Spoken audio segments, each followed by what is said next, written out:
Safety Awareness Conference.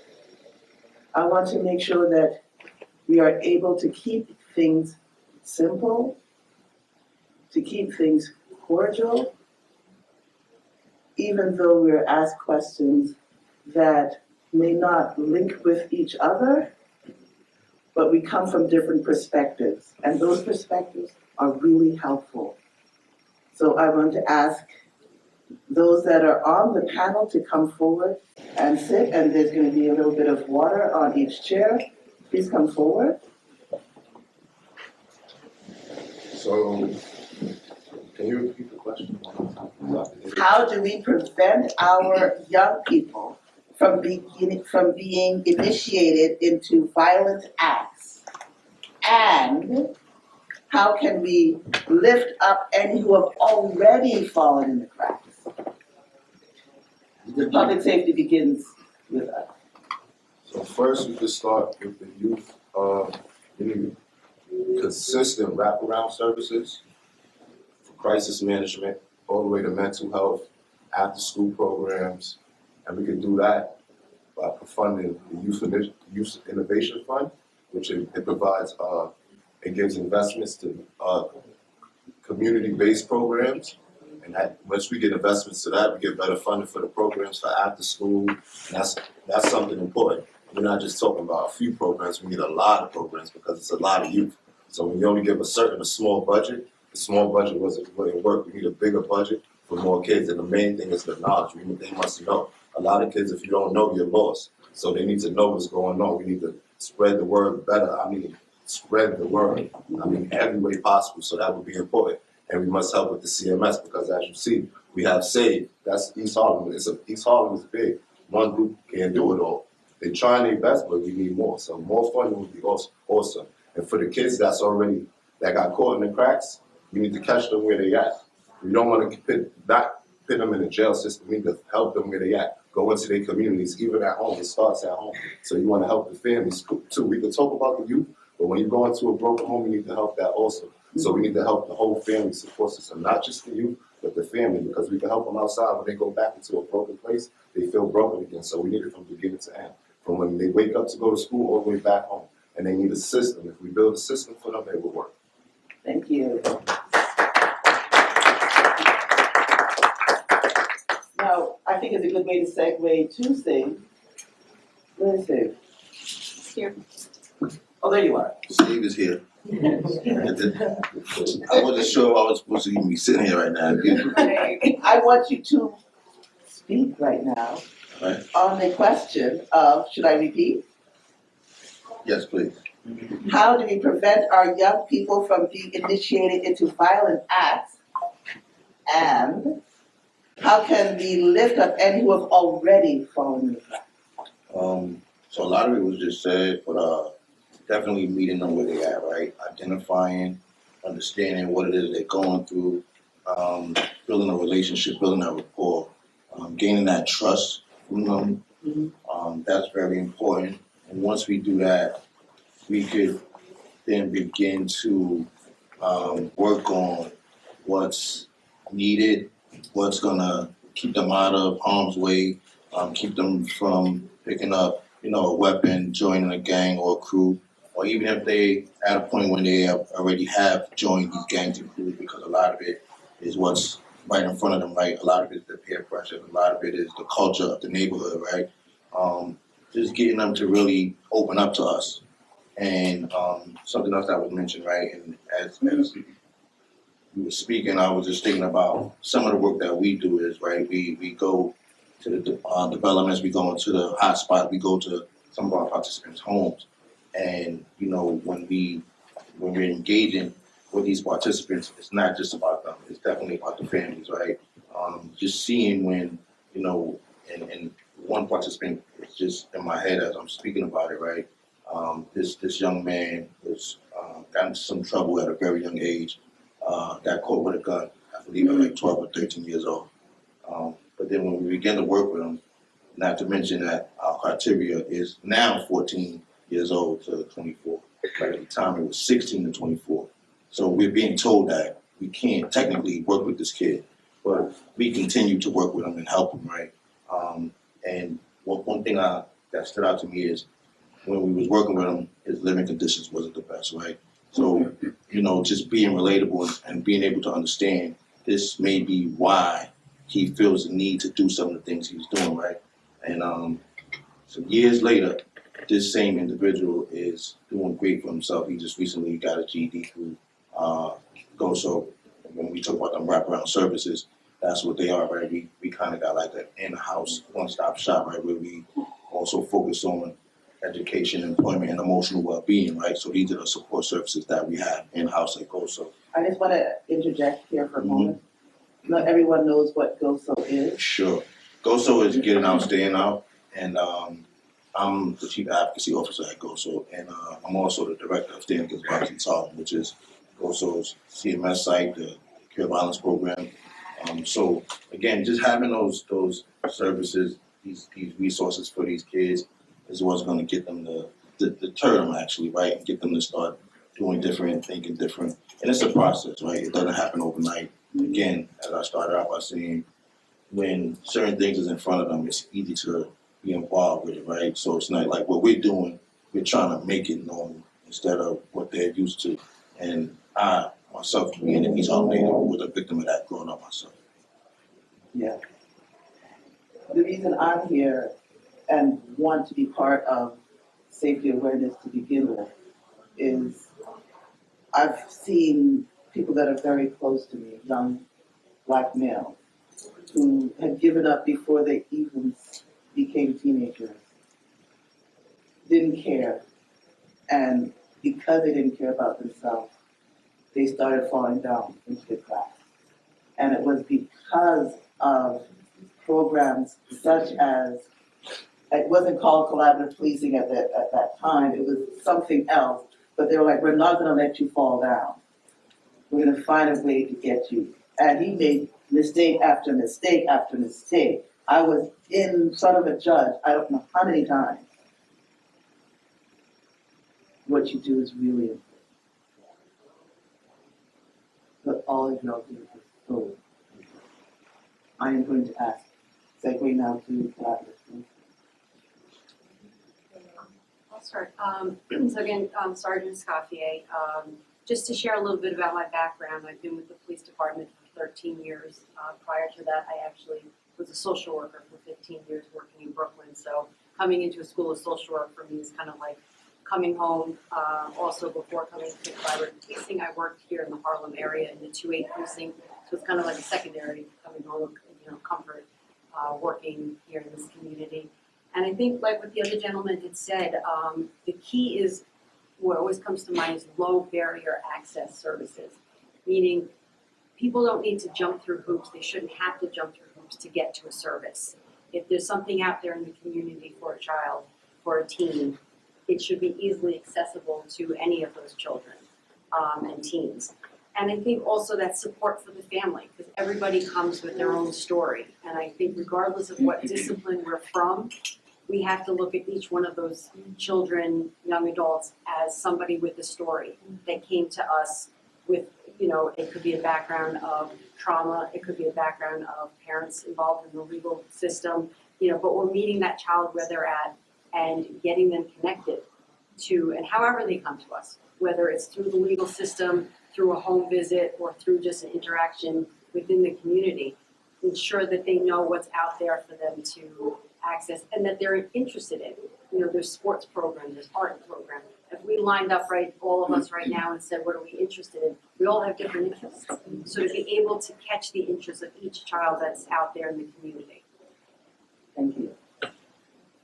And Danny, would you like to join in here? Yes, please, thank you. So again, I'm from the Manhattan District Attorney's Office. Our district attorney here in Manhattan is Alvin Bragg. I'm gonna piggyback on some of the things that were said and then add one thing. So DA Bragg from Harlem himself, grew up in Harlem, still lives in Harlem, and a top priority for him is gun violence prevention, and he knows that most of the gun violence that we're seeing in Manhattan and across the city, the people that are involved, whether they are shooting or being shot, are young people. And so we believe that even an agency like ours that has to seek justice and is an enforcement agency similar to PD, we would rather not prosecute a case, we'd rather prevent violence from happening. So we do both. We are called to prosecute cases, but we put a lot into prevention, which includes programming for young people. We also believe in working together with our partners and learning from, for example, credible messengers like Omar and his team. What can we know? What should we know about what's going on in the community, and how can we work with you to prevent the violence? We have a lot of conversations with folks in the community if there's been a shooting, to prevent retaliation and make sure that we're sharing information that we're allowed to share so that we can curtail misinformation, do everything we can to prevent violence. So we spend a lot of time in the community building those relationships that were referenced earlier, showing people that the district attorney's office cares and doesn't want violence to continue and wants to bring down violence. Any violence is terrible. We are fortunate that through our partnership with PD and other agencies, we are slowly bringing down the violence. 66% it's gone down. That being said, we also know, as was said by my colleagues on the panel here, we have to invest in youth. We need more funding for programming. To that end, we've also utilized something called asset forfeiture, so funding that has been seized from criminal cases to invest back in the community. And we are, the last 2 years and this year, we are funding summer programming for agencies who serve youth and giving them funding that will allow them to pay young people to come in and work with them to do different things to highlight the issue of gun violence and youth violence, whether it's a podcast or art or things like that. And we funded, I think it was eight agencies last summer, and we're gonna do the same again this summer. So basically I'm saying partnership, we have to all work together. We have to show the community that every agency cares and wants to make change when it comes to youth violence. And also funding. Like, nobody can deny that in order for us to be able to help young people have access to positive things, we all have to find ways to fund that, because it takes money to do it. Thank you. Thank you.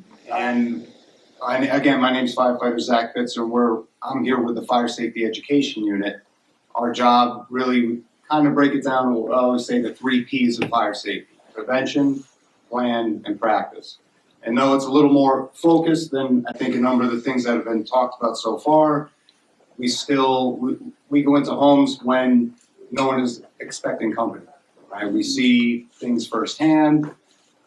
We do what we can to make a difference and hopefully start to get the ball rolling in a positive direction after that.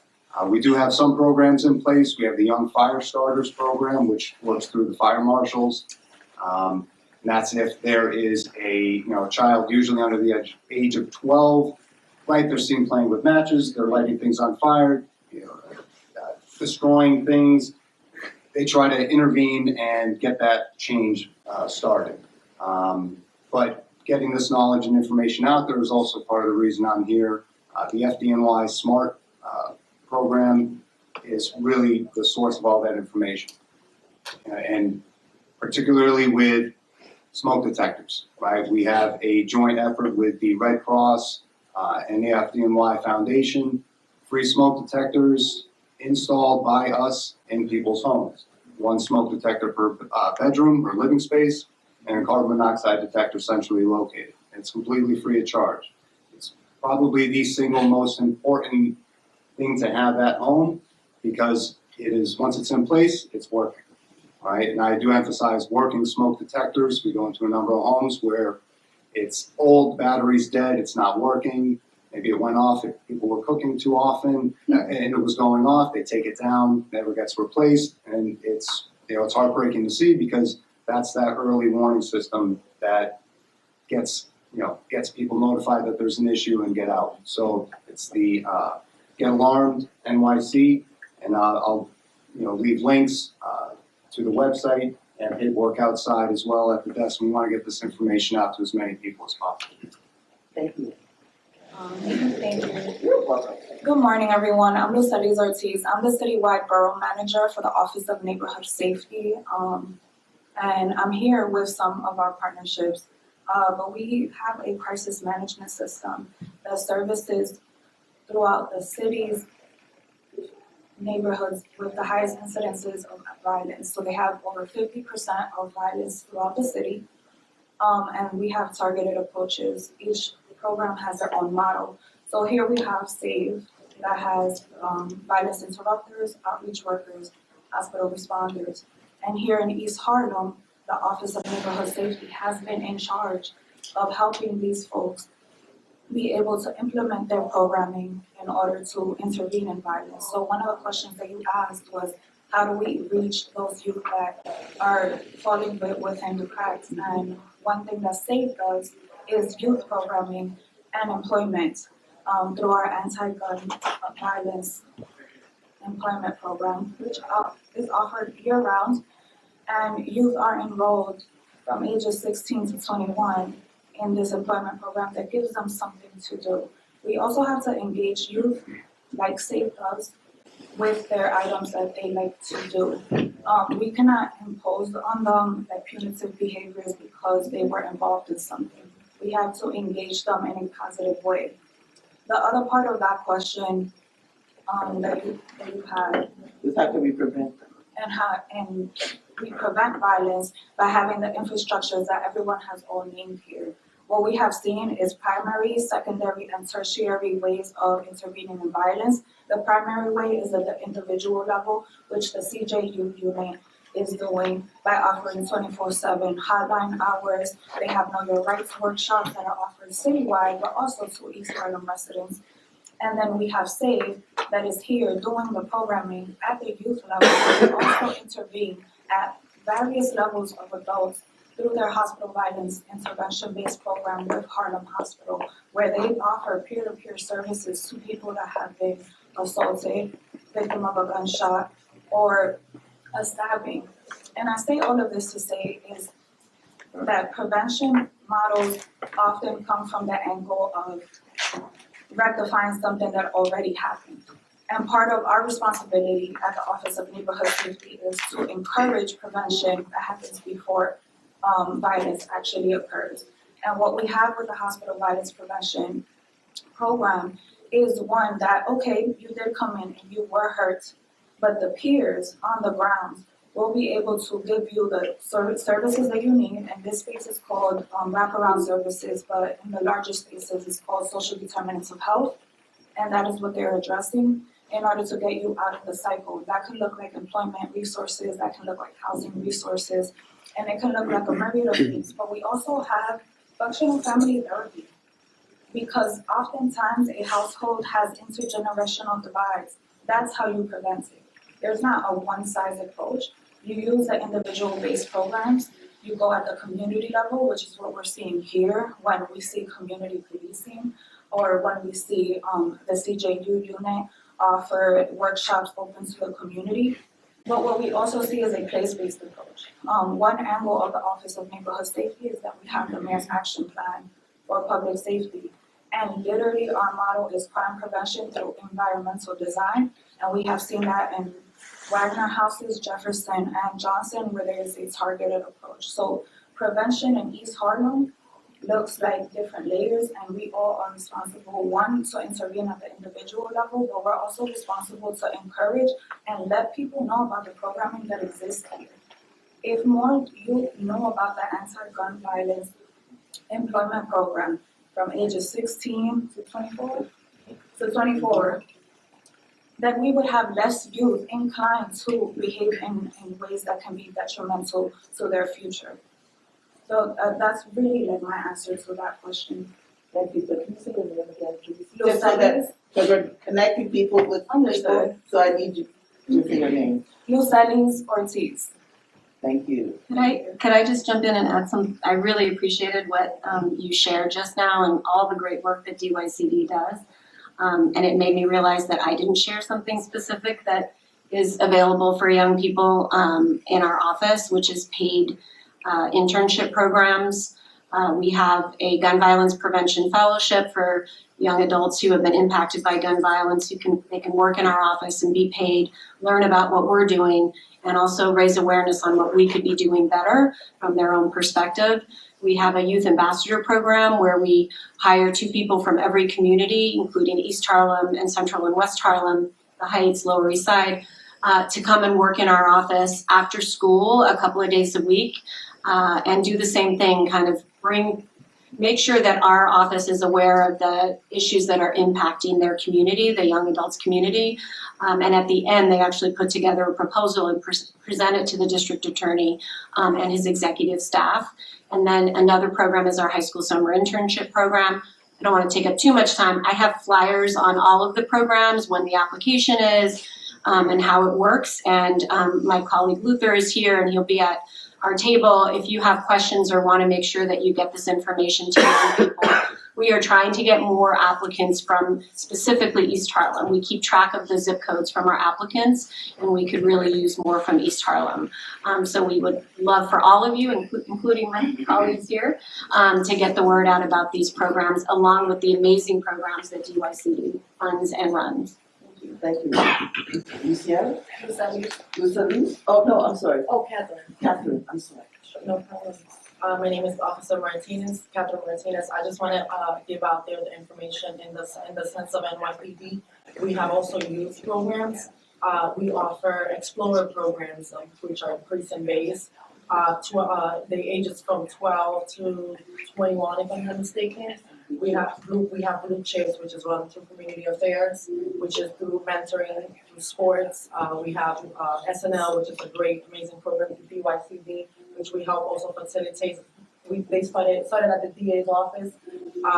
Now it's 140 locations citywide. We offer all sorts of programs. It's open every Saturday from 5 to 9 o'clock, where we activate the space and let just the kids play sport, and we also do mentorships. And there's always 2 police officers at these locations, which makes the spaces safe. We also offer, YLC too, which is youth. YLC. YLC also. Okay. Which is the Youth Leadership Council. So yeah, we just want to run the word out there that there is a lot of programs that we offer in the community that we are involved, because it's not only involving as a police officer, we also have to involve before that problem gets out there. You know, we want to involve the kids as mentors. And we do see the difference because we go out there every single day and we see how these kids approach us in a different level, and they want to be helped. They want to open up to us. You know, and we see the difference once we involve, and they just want to be heard. They want to feel like somebody's listening to them. That's all I wanted to add. What can be done to build greater trust between residents and institutions, especially law enforcement, schools, and service providers? Good morning, everybody. My name is Officer Eric Rosado. I'll give a little bit about me. I've been a police officer for 10 years. I work at the Collaborative Policing Office. Prior to that, I did work in the 24th precinct as a youth officer. I can talk a little bit about that. Like my partner stated, Catherine, Saturday Night Lights is a program that was funded between the DA's office, the police department, DYCD, and it currently has 140 sites. The Harlem area currently has 17 sites that is open every Saturday. That's from 5 to 9. The reason I mentioned Saturday Night Lights is because it has a coach, 2 police officers. So there's, for police officers, that's a way to interact with the kids. And I've seen the relationships that are built between the kids and the community, because not only on Saturdays do we see these kids there for 4 hours, but we see them throughout the week while we're doing our school visits, our home visits. As a youth officer, I visited a lot of the schools. I gave presentations on safety, on bullying. Even as the principal just wanted me to talk to the kids, and then I would follow up with visits at home. the parents got tired of me a lot of times. They wouldn't open the door, but I continue to go. To the point that I still have parents that call me now, although I'm not a youth officer anymore, I still refer them to the best of my ability. So I do think that building the trust, that as a police officer, they see that you are constantly there and you're trying to help. And I know people think, oh, you call the cops, they're coming to arrest us. No, we're not there to arrest you, we're there to help. You called us, we're here to help you. So I do think that if we can build a better trust with the community, and the community has to also advocate for police officers. Because sometimes we show up and everybody, it's like, oh, the police are here, like, they're just gonna arrest. No, let us do our job to the best of our abilities, and then you can see that we're here to actually help. The youth is the way to go, and we should be focusing on middle school kids right now, because that's what they're being targeted, the middle school kids. High school, yes, we wanna help all the kids, but let's start with the middle school, because once you get to high school, it's a little harder, and I'm just talking on base of experience, a little harder for them to wanna talk to the cops or talk to me as a person. So that's all I can say. Thank you. What was the question? How we build that trust, right? That's what- Trust I is got it. basically the main thing of everything. Yes, absolutely. So one thing we gotta understand and be clear on is that there's there's a stigma when it comes to NYPD, Danny as well, right? From people from these communities, right? Myself per se, right? Just me being a part of the formerly incarcerated population, me once being, someone that was involved in some of the stuff that's like that I'm trying to fix, right? I as well had these issues at one point in my life, right? And it was no trust there. So how do we build that trust, right? People such as myself that has transformed, and not only transformed, but able to have conversations with members of NYPD and Danny, right? And not only just have conversations, but form relationships and partnerships. I think that's what's very important. And to allow the community to see that and see it work firsthand. That's what's key to building that trust within the community, right? Because there's a lot of damage that has been done.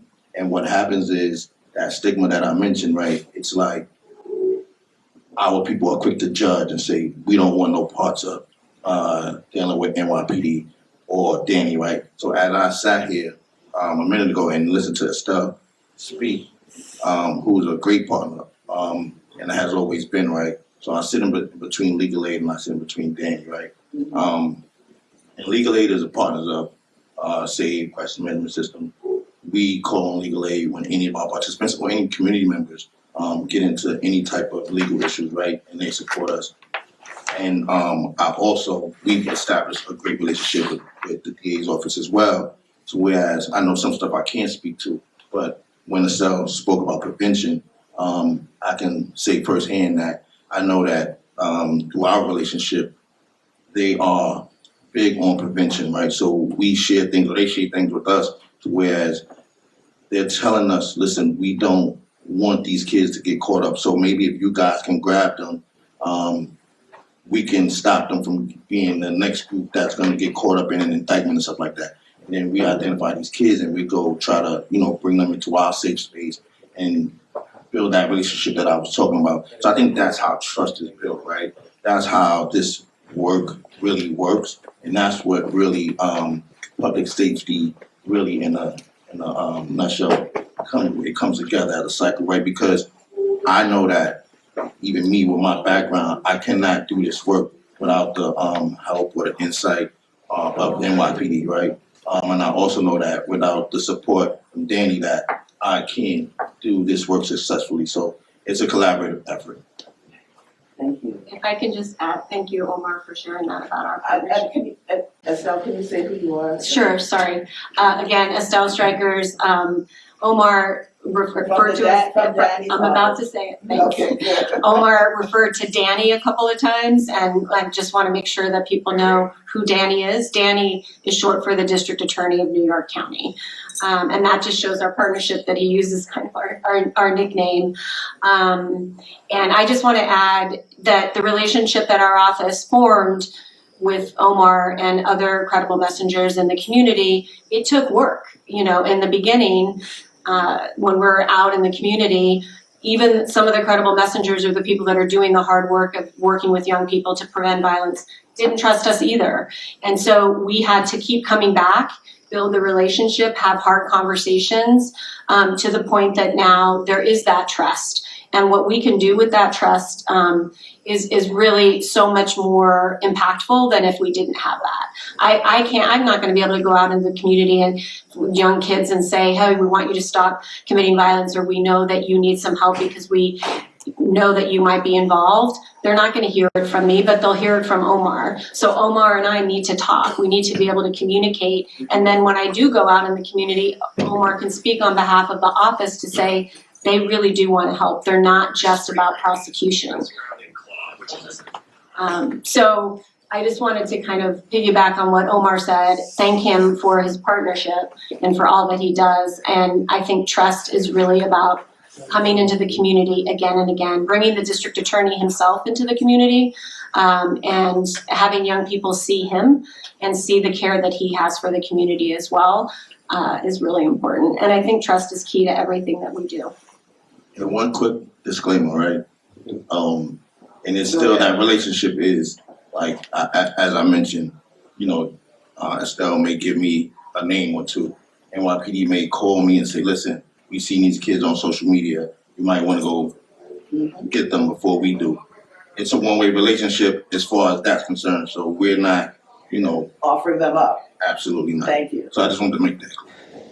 Hello, it's Officer Rosado again. To Omar's point, I just want to say we need you guys, the community, to help us like facilitate. Like you stated, like I can come to you, hey Omar, I have, let's just say Jason, for example, can you look out for him without us having to really say anything else? That way you help me and I help you.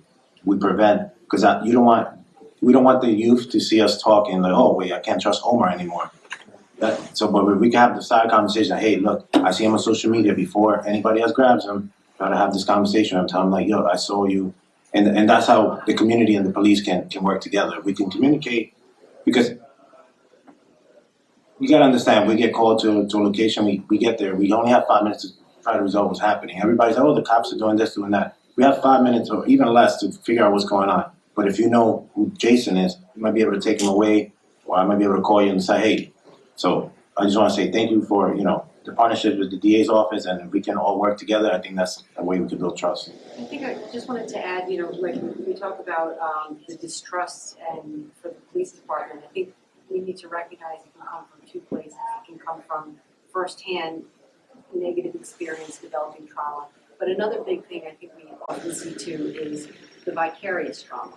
So I may have experienced something in my lifetime that caused trauma, and I share it then with you who may not have firsthand experienced it, but you're gonna absorb that feeling that I have and that distrust that I may have with whomever it's with, and very often it can be with the police department. So now you're gonna take on that same feeling that I had from my firsthand experience, and I think that's something important to, you know, to understand. I think the more healthy, safe, and positive experiences that can just naturally occur within a job that we respond to, an interaction within the community or during a program, is gonna help, you know, repair those either firsthand trauma or that vicarious trauma through you know, somebody else's lived experience. Does the FDNY want to say anything? Again, my name is Firefighter Zach Bitzer. Trust has been something, you know, I've been on the fire department for 12 years now. Trust in the fire department, I have felt, has been established long before I have gotten there. It's something we work side by side with PD all the time, whether it's, you know, car accidents, there's break-ins, there's, you know, you name it, we work side by side, and seeing it firsthand, a lot of times the way the public treats them versus treating us, you know, it's almost like, all right, well, what can we do to help bridge this? What can the fire department do? And you know what, we're doing, you know, panels like this, we do a lot of community events, you do all these things side by side, and you know, you're talking about how trust is established. You know, we want to create an environment where there's a high potential where that trust will be earned, but trust ultimately is given. You know, that individual, it's just going to click, and they're going to trust you know, could be an individual, you know, and you're just gonna click. Now, I don't know if there's a perfect formula for it, but I think creating these environments and these situations will help increase that happening. And it has to be a communication. It has to be a dialogue back and forth. And it's something that I've been very, proud of with the fire department and seeing it with PD as well. It's in my experience, it's a very narrow one, but I'm happy to be a part of it and at least on the front lines of trying to make these changes happen. Thank you. Yes, Legal Aid Society. Matthew Brawls, Legal Aid Society.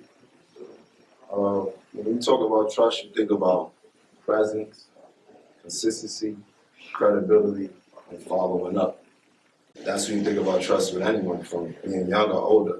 You're not going to trust anything that's not for sure going to work or work before, or know something about it or you're familiar with it. So I understand all the programs, but I think we got to have youth involved. As you see, there's no youth here. So if you use an Omar, it's great, but Omar's an older cat. So you need to use someone that's within their age that could elaborate the same way he could and know, like, the DA's office is not always there just to lock you up. We're here to help you. That's And what what's- our ambassador program is. Yeah, so if you get the kids involved more, that will work. And you'll be credible. It'll be credible. They're like, oh, this is a guy that I run with that's working with them. I should do it too. And I get paid for it and I don't go to jail and it keeps me out of trouble. So that's awesome because I was a product of that. I used to be the one on the other side until someone gave me a chance. Now with CJU and Legal Aid, and I work great. Now they say, oh, you could work with the law firm, work with Legal Aid on the law side, know your rights. Before I used to not. I used to break the law. Now I teach the law and I don't break the law at all. It's going from a super villain to a superhero. When they know they could be like that, it changes. Then the credibility.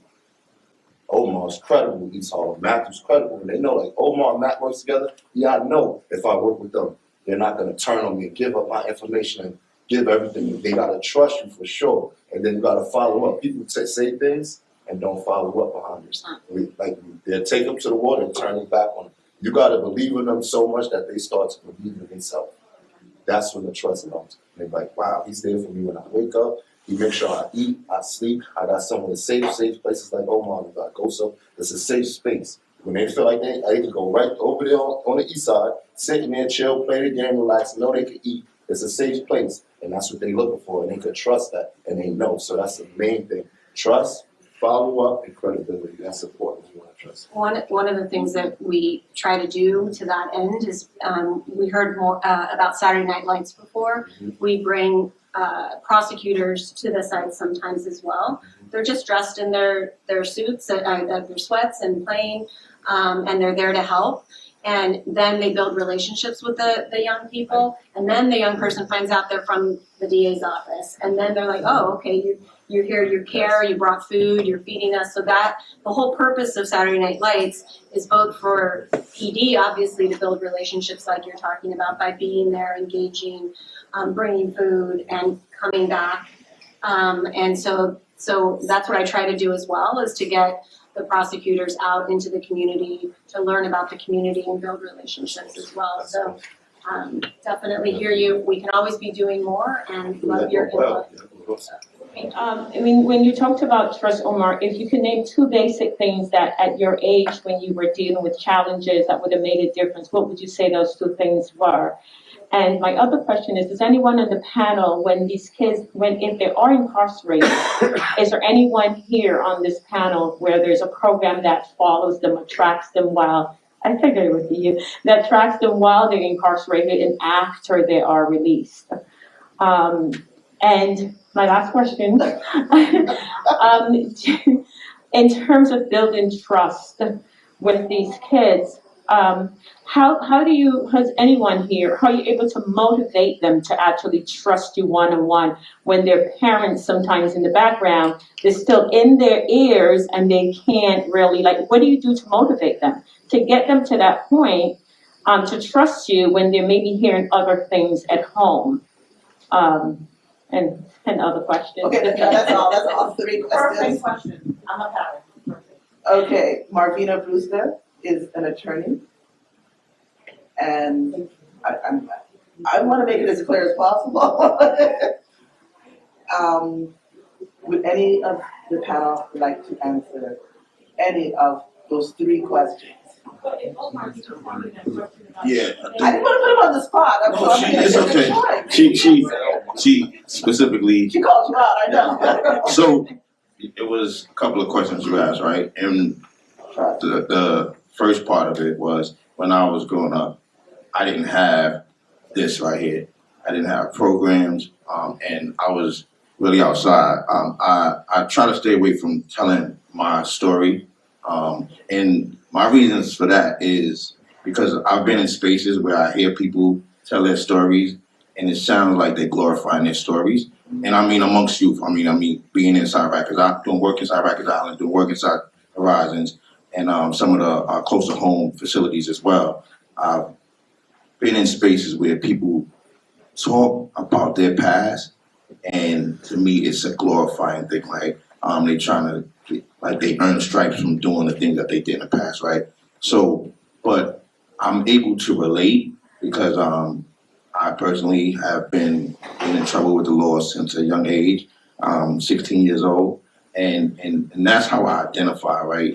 And again, I grew up in East Harlem. I grew up with some of these, a lot of these traumas that these kids are dealing with today. So I really like know firsthand. I'm also a parent, right? I'm a parent of 5. I have 4 boys, and just being a parent, that was a part of really when I realized to myself that I had to change my life, right? Because again, raising young men in this society, my kids are gonna do what they see their dad do, right? My kids are gonna want to be like me as when my kids are fairly young, and when I decided to change and I decided that I didn't want to live a certain lifestyle anymore, just great things have been happening, right, for me personally, from me getting a degree, from me getting married, to me being able to do this work that I'm doing, to me being a homeowner. And these are the things that my kids are witnessing, right? So I was asked earlier by someone if I lived here in East Harlem, and this is my roots. I'm from East Harlem, but I currently don't live in East Harlem. But this is my community. I love my community, and my duty, my responsibility is to give back to my community, right? So when I see these kids that we're talking about, I know who they are. I know their parents. I know their uncles. I know their brothers and sisters, et cetera, et cetera. So it's easy for me to really like reach them. Matt made a point, right, that I am a bit older, right? But that's why it's so important for us to hire the right people.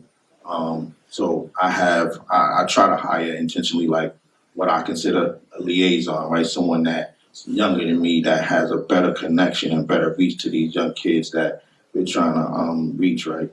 And it works. It has been working thus far. So I hope I answered. It was a lot of questions. I hope I answered some of it. But that's the framework. And the question that And Miss I got your point. Hi, so Lucelia Ortiz, Office of Neighborhood Safety. You had asked if we had programming in either detention centers or post-incarceration. So in the detention center space for juvenile folks that have been involved in the justice system, we have programs. Part of our crisis management system, again, these are community-based organizations that are placed in neighborhoods that are responsible for over 50% of the violence throughout the city. These crisis management organizations that handle programs and what we call close to home sensors and then secure sensors. 2 secure sensors that are like around here, Crossroads, it's in Brownsville, Brooklyn, and then we have Horizons, the Bronx, right? And I had to look to him because he's doing the actual programming, right? Then we have close to home sensors. In these spaces, our crisis management folks come in and provide mentorship workshops and tools for them to actually be able to have after they leave.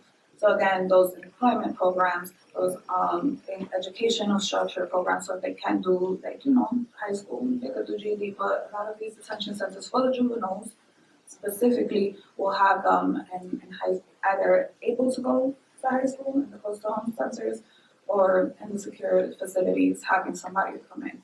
So what our crisis management partners do is through this consistent mentorship and advocacy in the site and providing this one-to-one space for them as well as group space.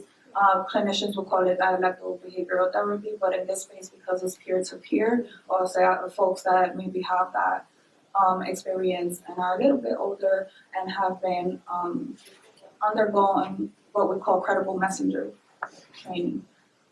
Then we also bring in clinicians when they have to, but they also have a sense of recreation coming in, so they have Thanksgiving events. Separate to that, we have a Rikers Island program that is geared towards youth that are incarcerated in Rikers Island. They have peers that come in, they do the workshops, but they also connect them to services post-incarceration, because if we know anything about incarceration is that we often leave incarceration without identification, without records of anything. We're lost a little bit and we might not be able to go back to our family's home, right? So what these programs do is ensure that you have what they'll refer to as wraparound services, but in the terms of science, social determinants of health. We address these issues there. So when they come home, this gap doesn't exist. And then they're also passed on to folks that are mentored on. There was one piece that you asked at the end, which was, how do you ensure that your mentorship is working? And I'm changing it to how my brain processed it, right? But how do we ensure that mentorship is working even when there's other influencers around, right? Whether it be parents or not, influence will be there. But there's one thing that was said here, which was consistency. You cannot give up on someone because they did not agree with what you said. And most of our peers will do that with our youth. They're going to hear things. Their peers are going to hear things and they're going to be like, I don't think he should be saying that. But they're not going to punitively engage with them. And that is the main thing that I will say. The last part is we need to involve the parents. We need to involve grandparents in conversations about how to openly communicate in sustainable ways. This can be done like through therapy groups and things like that, but we can take away the clinical things like many of our folks have in survivors workshops or just workshops in general. And I implore that community participation continues to increase. City agencies want to serve New York City residents, but we can't do that without your data. So please continue to participate in those surveys.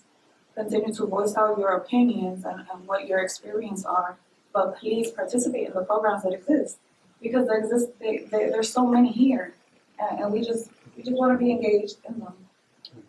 I just wanted to touch a little bit on the trust again for the NYPD. It's a topic that it's a little difficult for us to build that trust, because we gotta do both jobs. We gotta do the good job and we also have to make those arrests, right? So when we talk about trust, it's like, how do we go to a house and talk about your youth, your son, when you're the man of the house, the household, the father got arrested for something that happened. Now how we knock on that door and tell the mom, we're here to offer some services for your child. You know, it's a little hard. So for me, trust is something that grows when people feel respected, heard, and treated fairly across the board. It doesn't matter the age. And for us, it's something that the trust we have with the kids, with the youth in the community, is something that we work very hard for. We have earned every single drop of it, and it's by consistency. We show up when there's no emergency. We're out there every single day, in the schools, in the community events. Like when it comes to the youth program, the NYPD created a YCO program, the Youth Coordination Officers. It was one of the best things created across the board, because they put us inside the school, making that connection directly with the youth. It was when mom, brother, dad, where anybody had a negative interaction or something happened where that person got arrested, how can you tell the kid, well, Officer Martinez is bad, don't talk to her? You can't tell that kid that anymore, because I'm building that trust every single day. He sees me in the corner. Have a nice day in school. How are those grades? How can I help you? Come join my football game. I want to see you play in this basketball league. I have tickets for the Mets game. Come, I want you to join my program. You know, how can you tell that kid, no, they're bad, don't talk to them? When now we're working together, it's a trust that we have built by every single bit, every single day. You can't take that away from the community, and that trust that we build with that community. So that's all I want to add. Can I add to that? Just that I think we all together also have to remember to create opportunities to celebrate and to be together as a community.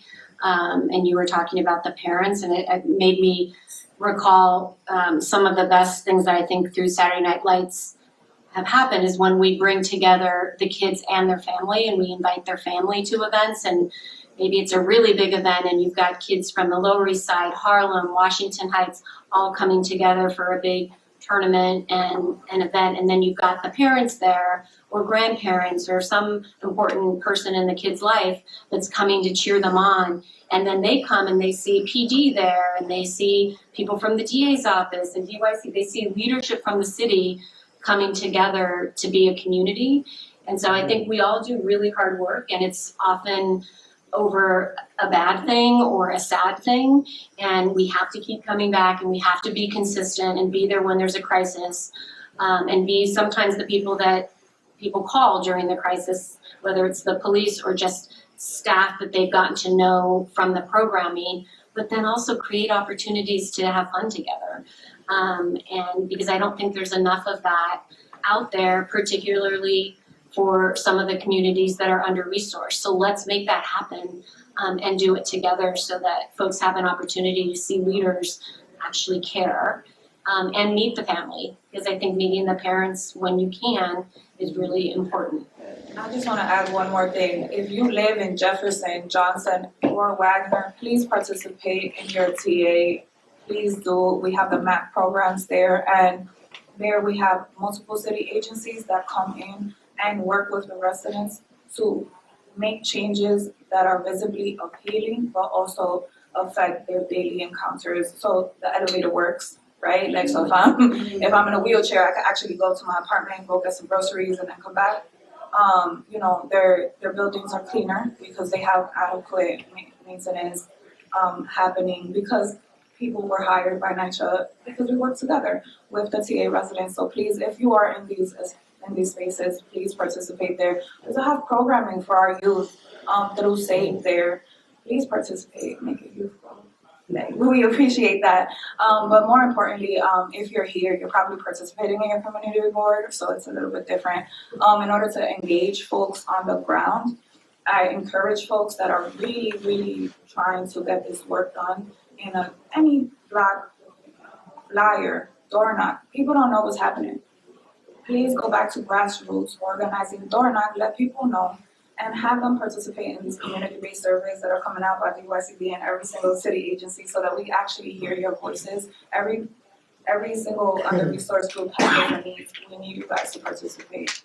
Well, we have the housing, he was just here a moment ago, for Community Board 11, and that committee has been going into all of East Harlem. And one of the remarkable things was that before they would get there, I mean, they would say, you know, we're gonna be coming, it's not, things would get fixed all of them. So it is important to go back to grassroots. But I would like you to partner with the housing committee and maybe go on one of these walkthroughs together.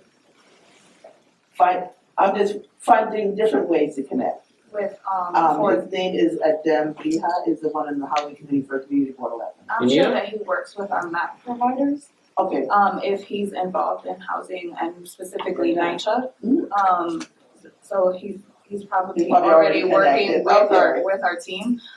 Needless to say, how I'm happy to give my contact information, but I would be remiss when I acknowledge the TA focus here. It's more for the 6 things that they're entering and changing there, right? So in Wagner, there was a space that was identified that it was dark, people were using it for illicit things. We made it bright. It's a garden. It has a stage. It's there for community use. In Jefferson and in Johnson, in either one, there was a basketball court built, renovated with actual rims. They didn't take the rims down, and I always like taking the rims down. They didn't take it down though. And it's beautiful. It was organized by the community for the community. So the TA is not only just here for fixing your apartment. That's a different element, especially because of the complications with NYCHA. The TA is there also for advocacy. So if I notice that my street doesn't have a garbage can, maybe I need to bring DOT in so that they could see, and Department of Sanitation, they could see the trajectory of excess sanitary waste everywhere. So that they come to the TA, they plan something out, and it takes a couple of years, but they got it done. So that's the type of participation that I was talking about, but I'm more than happy to share my contact information. Okay, thank you. We're going to, many of our young people are in households led by grandparents together for our better future. How can we partner with our senior population in ways to keep them healthy, knowledgeable, and connected to available programs as they rear our next? I would start off by saying intergenerational resources, not just for the youth, if we bring the older and the young crowds together, if we do things collaborative, it'll work out. And letting the elders know that the grandparents that have the grandchildren that reside in their home, that they have a helping hand. Just knowing, giving them the knowledge, like, we're here for you, like knowing that SAVE is here, CJU, Danny, DYCD, they have a helping hand. Like a lot of elder people are not informed of what's going on with the youth, and we gotta bring it together. We didn't know, and we connected and collaborated, working with the elderlies, the youth, and all the organizations together. Knowledge is power. So as long as the elderly know what's going on and they're informed and we there hand in hand, I think it'll work out. That'd be great.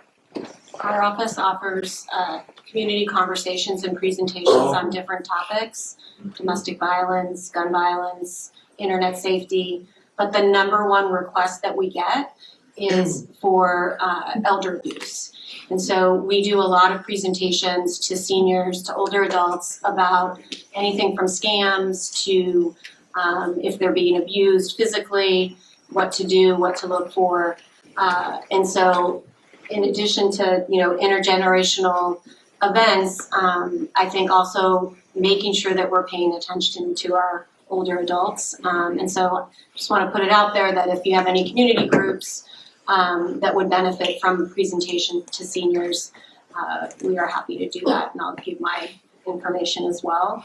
But I think, again, intergenerational is really important, and also targeted specific attention for seniors is also really important because they don't always have a voice in these things, and we need to make sure that they are safe. So we're available to help with that. Thank you. I'm gonna go outside of the household. So one of the things that's happening in Jefferson and in Johnson is the disconnect, of course, right, between the youth and the elder, right? And I'm saying the elder, which is like the grandparents. I myself, I'm a grandfather, but that disconnect is there, and the youth, from what I'm hearing, is like, they can't get into the space in Jefferson because it's for the elders, right? They can't get into the gym in Johnson because the elders really kind of control it, right? Control the space, right? So I think something that came to mind as you asked the question and as I'm listening, right? And one of the things that I'm sitting here, me and Matt said when we sit down, is like, we have no youth in this space right here. So it's kind of like we preaching to the choir, right? So we have to figure out ways to really engage the youth with the elder, right? So we could just have some dialogue, have some conversation, right? And that respect will be built if it's not there already.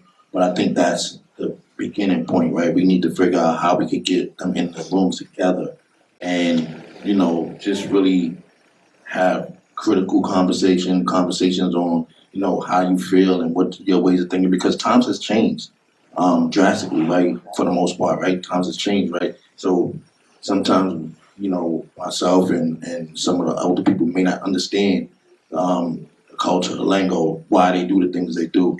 And some of it is for survival, right? So when I was growing up, or some of us may have been growing up, and we was making decisions and doing things based off of survival, that was our way of surviving, right? So we may be disconnected and may not understand that these kids, and I'm not making any excuses in no way, but that may be their thought pattern. We need to do it to survive, right?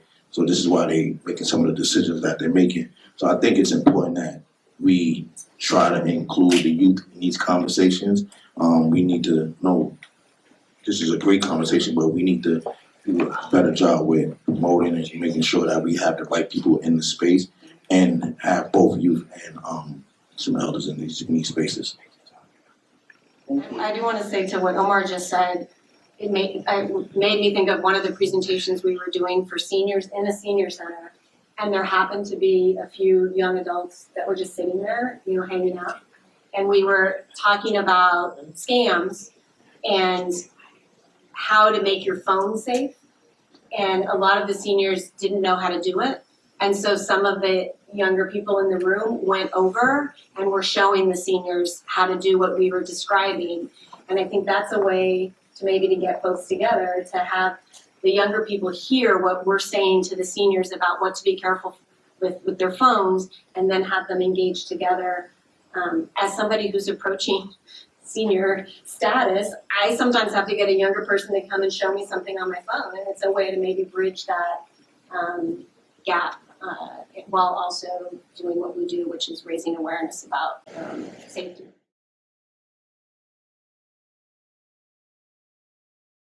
My name is Salamata Diallo. I am one of the community liaisons at the Mayor's Office of Immigrant Affairs. At our office, we go to many different events for different communities all across the 5 boroughs, assisting people with resources, legal help, immigration help, mental health resources, things along those lines. We also do conduct KYRs, which are Know Your Right presentations, workshops, for people to just know general information when it comes to, again, immigration-related updates, or if that's, encounters with ICE. This event is talking about safety, and that's one of the unfortunate. Oh, okay. See, now that's unfortunately one of the issues that we have to bring to the community, which is how to deal with encounters with ICE or law enforcement as it relates to immigration. We do have, I have my table outside for people who are interested in collecting that information to just share with the community. Our office has partnered with so many different agencies, from NYC Health, Department of Aging, to our CBOs, especially here in Harlem. I am the representative for Harlem, so I was just speaking with someone earlier. For example, we table at the Metro Plus on 125th. That's like right next to the Adam Clayton Powell building. We've also been at Harlem Hospital. We've been at 125th Library. We are out there, making sure that the community are accessing the resources that they need. Speak louder. Okay. Accessing the resources that they need. So if people have any questions, again, as it relates to our immigrant communities, whether that's seniors, new immigrants, youth, I'll be in the back and be happy to answer any questions. If any agencies, like Legal Aid Society or like NYPD, if you guys have any maybe suggestions for us or any collaborations, we are happy to, I'm happy to assist with that. I think that's all for me. I don't know if you guys maybe have any questions or. Oh, okay, yeah, I'll be out there if anything. Thank you, guys. Yes. Hello, everybody. My name is Clayton Banks, and Silicon Harlem. I'm CEO of Silicon Harlem. Is awesome. I get a great opportunity to have so many kids that come through my particular office. And I've been able to put over, almost 200 kids into college, and every single one of them thought they weren't ever going to go to college. One of the things that's really bothering me, listening even to some of the conversations here, I have to tell you, it's because I work with a lot of kids. Some of them probably have been in some of NSU or whatever the case may be. But they are kids. Let's start with they are kids. And one of the things that I think we have to start thinking about, particularly with the mayors, with Brad, with everybody, we really start thinking about certain things. The infrastructure right here in this area is difficult. It's not beautiful. It's very, very crazy. It sucks. I'll be honest about it. When you live in that kind of situation, I was lucky to grow up in a beautiful place. And it's just so different when you're in such a bad place. What's the kid supposed to do? Really? You want to go after them and you want to be all over them and all other stuff, but what the reality is that where they live in is horrible. I went to George Washington High School last year. They begged me to come over there to talk to them, and I ran going there. I mean, I couldn't wait. But I got there early, and I walked around, and I just walked around the school outside. From the floor to this high was garbage around the entire school. From floor to here, literally putting years and years of just garbage and rats and shit all over, excuse my language, but it was so, astonishing to me. I couldn't believe it.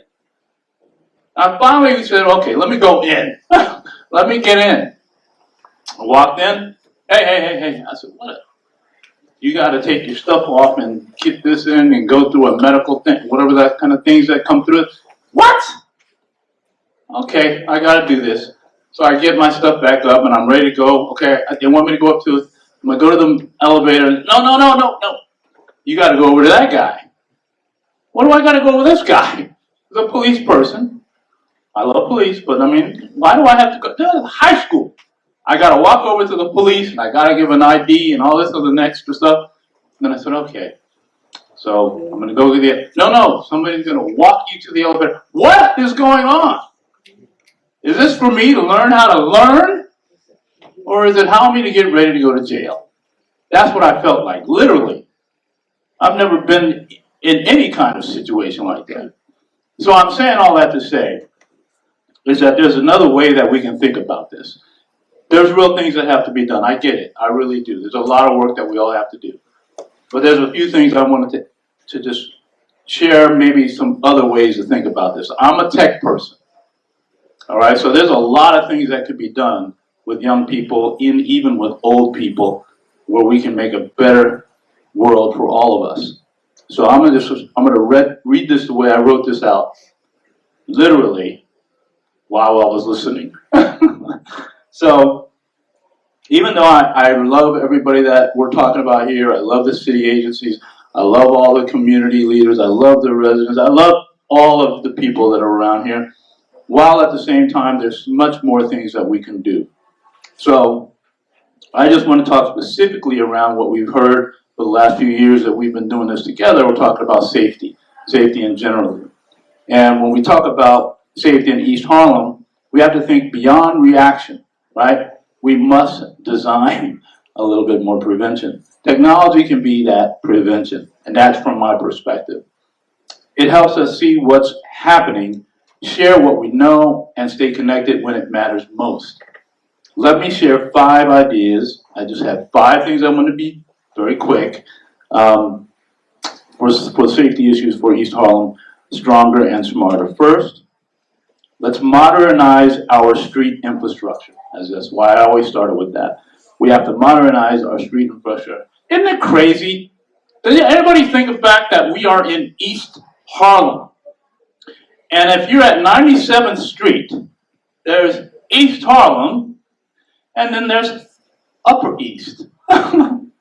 If you look at the infrastructure on that side of the street, and you look at the street over here, is everybody thinking about it? Matter of fact, why is there 2 different names here? East Harlem, Upper East Harlem. Aren't they just the same? All right. Maybe not everybody here is as mad as I am. But anyway, that can be dealt. I also want to talk about street infrastructure and generally, like the lights, the sensors. These are things we can do so much more for so many people to get much more improved visibility and in a lot of ways bring down crime for all those type of things. And of course, another thing would be to signal zones, what we do. Some of the things that I like to do, which is coming up with Wi-Fi hotspots in parks, in the playgrounds and housing areas where residents can instantly connect to 311 or emergency, and even without a phone plan, right? So these are things that can be done right now. In fact, it is available there, but we ought to all work with it together. My third thing is to build a neighborhood data dashboard, a digital hub showing real-time information like outages, hazards, and open 311 issues. I've had kids talk to me about, oh, we don't have heat in my apartment and stuff like that. I mean, something like this. Is anybody going to be happy about that? Nobody's happy about that. At any rate, but we can do some of that. Empowering residents to help maintain community awareness. That's what we're looking for. My fourth thing is promote digital literacy. Teaching residents how to stay safe online, avoid scams, and protect their privacy. These are all things that create more of these issues. And I work with Brad quite a bit. He and I are talking about a lot of these type of things because it's important to see that happen. And finally, use technology for emergency preparedness. Installing affordable sensors that provide early warning for fires, floods, or air quality and for threats. So when we connect these ideas, infrastructure, connectivity, data, education, and readiness, we create not just a safer East Harlem, but a more united one. Safety is not just a program, it's a partnership between people, purpose, and progress. And let's remember, East Harlem is not only about safety, it's a wonderful, vibrant community full of talent, creativity, and heart. Technology can and should amplify that beauty and belonging. So it's one of the things that I get a lot of opportunity to be in East Harlem. I do a lot of the buildings. I'm helping with the infrastructure. I'm making sure internet for all of the buildings, as many buildings as I possibly can. Things happen like that. All of a sudden, they have something. So I just wanted to say, there's a lot we can do, a lot of great stuff. We need to all come together. It's not one person's problem that's the issue. It's the entire thing, including the infrastructure. Thank you very much. I hope I didn't get too mad at everybody. Thank you.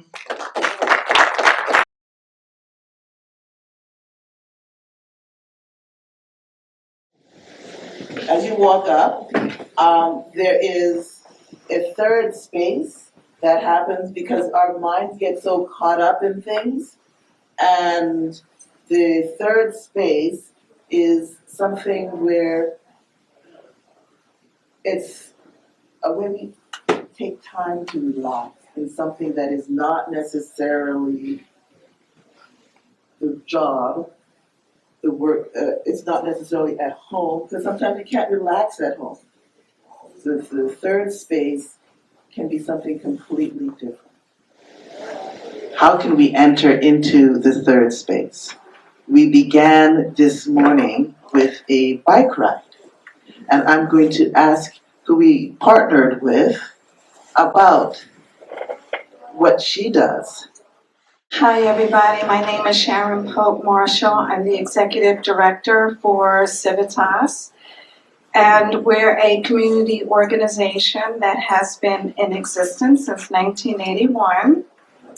Next year, we'll be celebrating 45 years.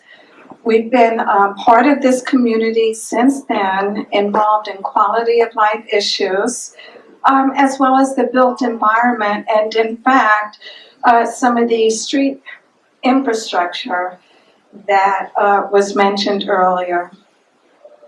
Really loved your comments, by the way. R before I and R before T. And I am in awe of each of you for the work that you do and that you're performing in East Harlem.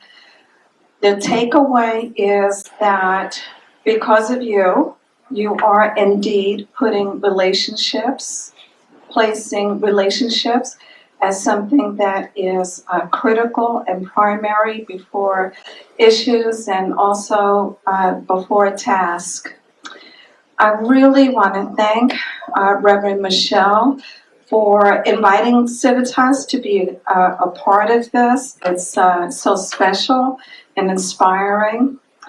And I want to point out some community board members, Joel Jones, sitting right up front, Sage Mason, and is Pascal still here? I think he stepped down for just a moment. Just wanted to say to the community board members, because they are volunteers, that this is a project that took many, many hours to put together.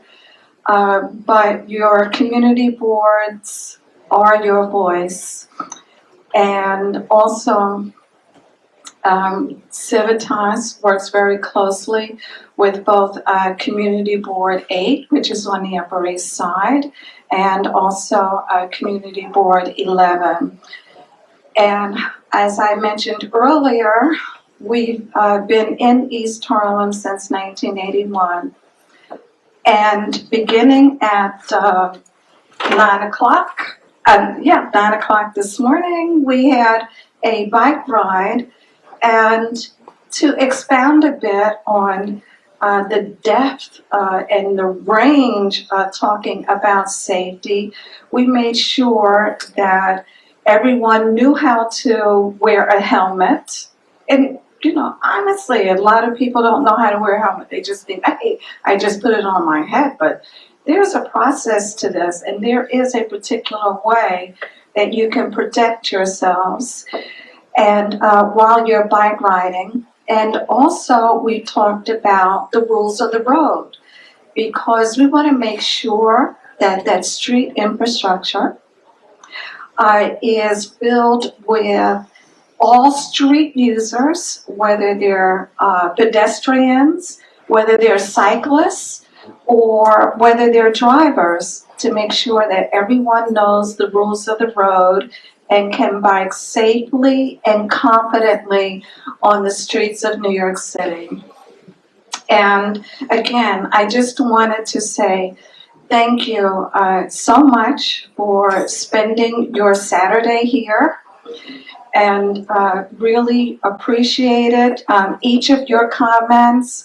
And also, I'm leaving here inspired, and I have a to-do list, because when Reverend Michelle asks you to do something, the only answer is yes.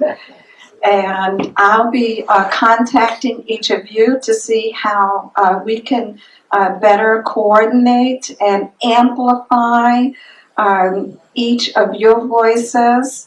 And again, thank you so much, and thank you very much, Reverend Michelle. So why is that third space, you ask? Third space is where you can clear your mind, and you can clear your mind, yes, in a car, as a passenger, but also when you're riding your bike around Randall's Island and wherever you wish to go. There's ways to clear your mind. Then I will speak for tea, art, and culture, because I have enjoyed just sitting down and having tea in a place where I can just be and not think about what's coming before, what's coming after, but just be in the space now. And there's very few places that do that. And tea and culture just happened during COVID. I know that's a bad word to say sometimes, but we couldn't be inside all the time, and we needed to find a place outside where we could just feel human again. And they develop and go to different community gardens so that we can find that third space. After the interactive lunch, there will be a person from tea, art and culture who will create that space, and we can have some tea. And now for the Cat Collective. I'm going to start with the Beyonce number first, so don't mind me singing. If you knew how I sung, you really would be laughing. So my name is Nicole. I'm with the Cat Collective. We do rescue in Harlem, in Washington Heights, in the Bronx. We firmly believe as a rescue that cat rescue work is community work. Oftentimes I get asked when working in community, why not focus on humans? There's so much suffering with humans, why animals? And I turn that back around to them and I say, do you ever ask yourself why you go to Tribeca or the financial district and you don't see hurt cats on the street? Why is it in the Bronx you could walk every block and see injured cats suffering, right? It's by design, right? The goal is to get us so desensitized to suffering, whether it's animals or humans, so that we don't respond, right? That we're not empathetic. And if we're not empathetic to some of this, we become not empathetic to all of it. And we believe that starts even with kids, right? A lot of the kids that we see and we work with in our community are empathetic to animals until they learn not to be. And so we're working in these communities to change hearts and minds about animals and to help the community feel safer by helping the animals that live there feel safer. And we do think that those things are combined and we work to try to help with that. You know, we try to work with the communities, not in them. And that's a little bit different than some of the rescues. They'll live other places and come into the communities. We live in Harlem. We live in the Bronx. And so we work with people that we see every day. We work with the bodegas. We work with people that are dumping the cats. We work with families who have cats because their owners were deported. And we want to make this a community effort to solve a crisis that is really concentrated in certain areas of the city. And I always question why.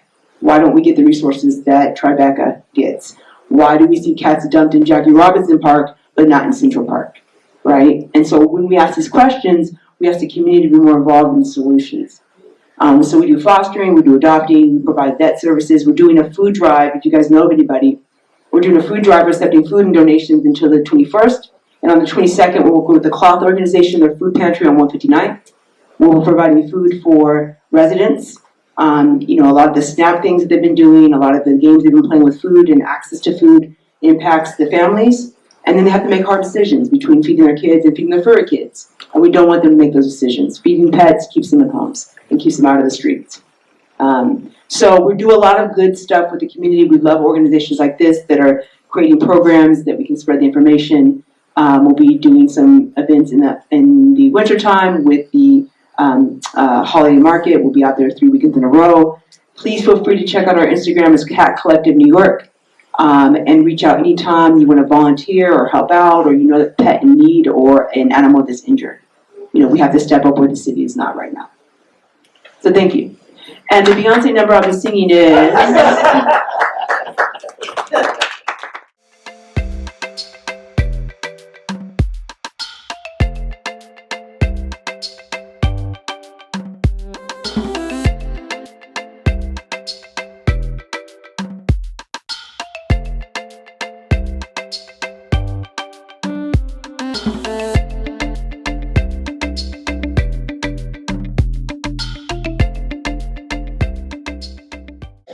I would like to thank everyone that is here, and everyone that will be here to enter into conversation and to make connections.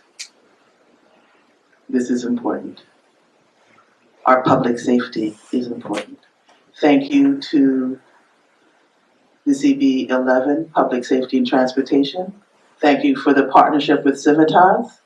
Thank you for the 2-3, the 2-5, all of NYPD, FDNY, Legal Aid Society, GOSA, Danny, and am I gonna say this right? DYCD. Thank you.